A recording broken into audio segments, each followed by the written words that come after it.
Assalamualaikum warahmatullahi wabarakatuh.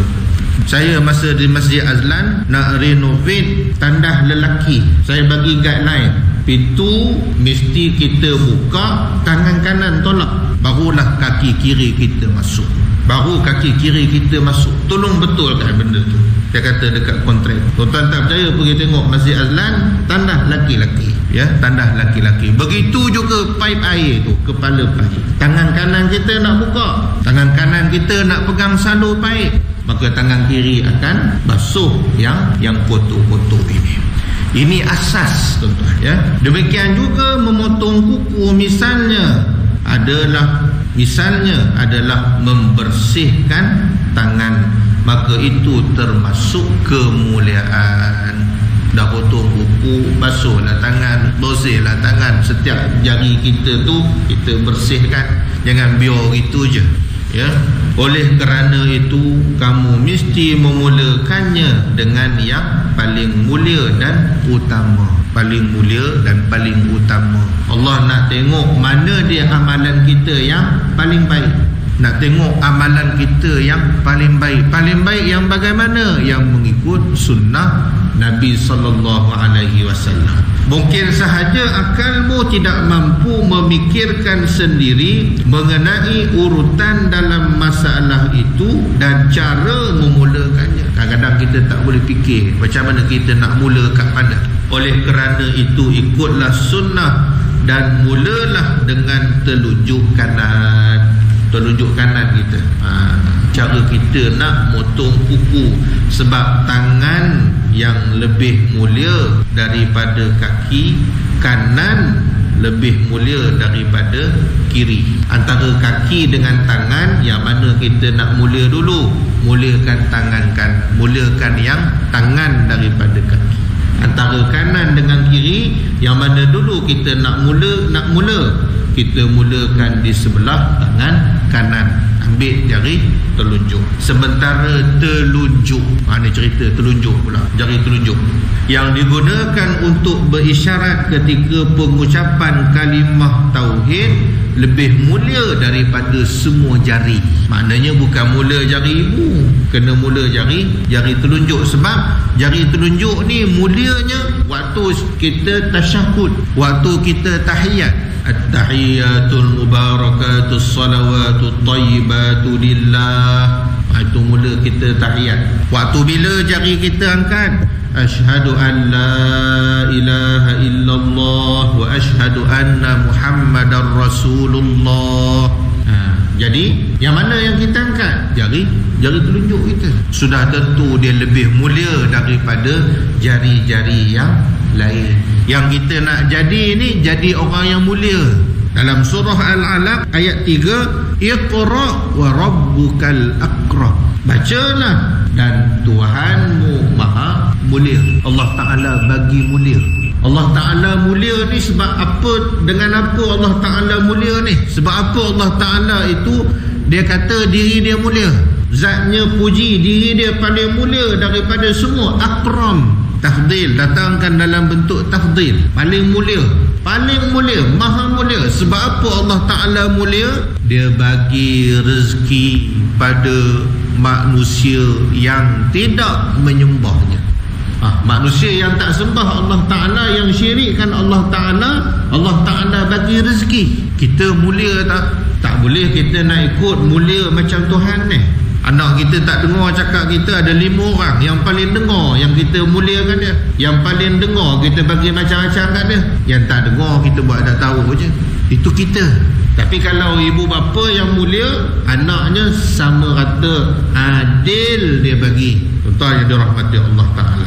Kemudian kamu bergerak dari telunjuk kanan. Demikian juga telapak tangan memiliki punggung dan muka. Ada bahagian punggung, ada bahagian muka. Mana dia muka tangan, mana dia punya punggung tangan. Bahagian mukanya adalah yang saling berhadapan. Jika kamu menempatkan telapak tangan sebagai muka tangan, tapak tangan ini sebagai muka tangan, maka jari telunjuk kanan berada di sebelah kanan jari tengah, di sebelah kanan jari tengah. Cerita lepas tunjuk, nak cerita yang kedua pula. Kemudian buatlah kedua tangan saling berhadapan pada mukanya. Anggaplah setiap jari tangan sebagai peribadi. Kemudian kamu memutarkan pemotong kuku bermula dari telunjuk sampai kamu berakhir pada jempol tangan kanan. Maknanya jari telunjuk, jari tengah, jari manis, jari kelingking. Demikianlah yang dilakukan oleh Rasulullah sallallahu alaihi wasallam. Ini yang Nabi buat. Dalam masalah yang kami sebutkan di atas, maka di akhirnya adalah jari ibu. Dah lebih 4, mula jari telunjuk, jari tengah, jari manis, jari kelingking, kita baru patah balik ke jari ibu. Apa benda remeh temeh ni yang kita duk belajar ni, yang kita duk kena buat ni? Hikmah dalam masalah yang telah kami sebutkan di atas adalah jika kamu membiasakan menjaga sikap adil dalam setiap gerakan-gerakan kecil, maka keadilan dan kebenaran menjadi cara yang mudah dalam hatimu. Nak buat benda besar, mesti mula dengan yang kecil dulu. Setiap kejayaan itu adalah bermula daripada langkah yang pertama. Ni orang-orang psikologi, orang-orang motivasi duk bercakap sekarang, duk bercakap waktu ini. Bermula daripada yang kecil, bermula daripada langkah yang pertama. Langkah yang pertama kita ikut sunnah, maka yang lain-lain itu akan mudah bagi kita mengikut sunnah dan juga kebenaran. Ya ayyuhalladzina amanu, wahai orang-orang yang beriman. Allah Ta'ala perintahkan dalam surah Mujadalah ayat yang ke-12, iza najaitum, apabila kamu nak berjumpa, nak bertanya pada Nabi SAW, hendaklah kamu bersedekah kepada orang miskin. Hendaklah bersedekah kepada orang-orang miskin. Faqaddimu sadaqah, maka hendaklah kamu bagi sedekah kepada orang-orang miskin. Surah Mujadalah ni surah Madinah. Orang Islam waktu itu ada yang kaya-kaya, dan tidak lupa juga ada yang miskin-miskin. Orang Islam mereka akan kerumun Nabi SAW, duduk dekat Nabi, tanya apa jua soalan, yang senang, yang susah, yang ringan, yang berat, yang penting, yang tak penting, sampai ganggu privasi Nabi SAW. Ganggu Nabi nak berehat, Nabi penat, Nabi terpaksa layan orang-orang Islam.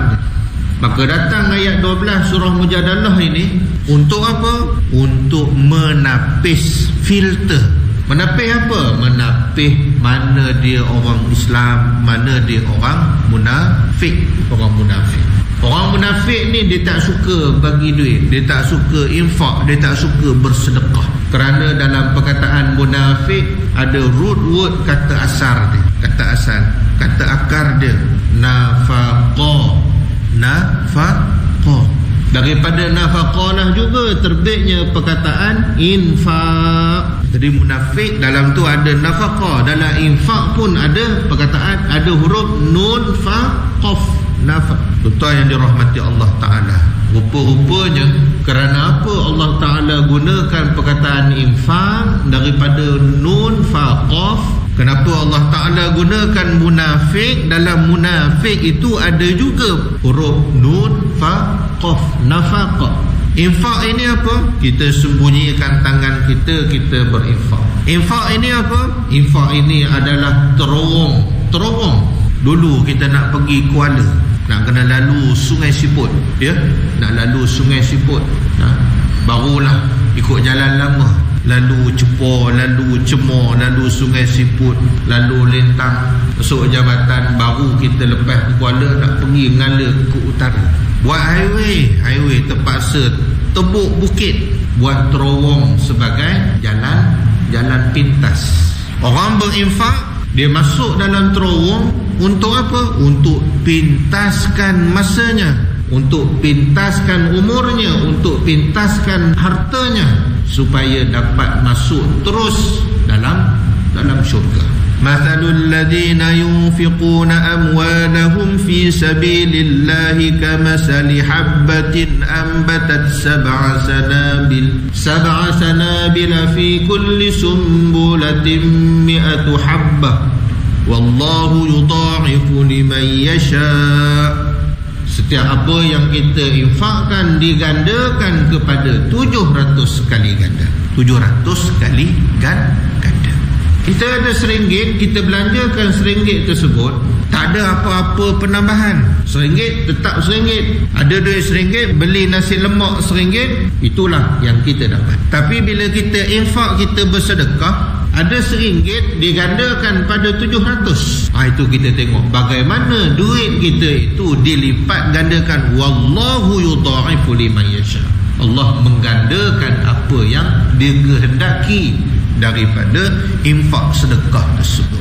Jadi bila kita masuk dalam terowong, orang tak nampak dah kereta warna apa, nampak warna jernih, warna putih je, ada warna hitam je nampaklah daripada belakang ada lampu merah, kita nyalakan lampu, itu aja. Orang munafik, apa yang disembunyikan? Dia sembunyikan imannya, dia sembunyikan kufurnya. Yang dia nampak dia ini seorang yang beriman. Jadi orang munafik ini, apa natijahnya? Innal munafiqin fid darkil asfali minan nar. Mereka ini dicampakkan ke neraka yang paling bawah, dan mereka ini bersama-sama mereka adalah orang-orang kafir. Allahumma salli ala sayyidina Muhammad wa ala alihi salatan anta laha ahlu wa huwa laha ahlu.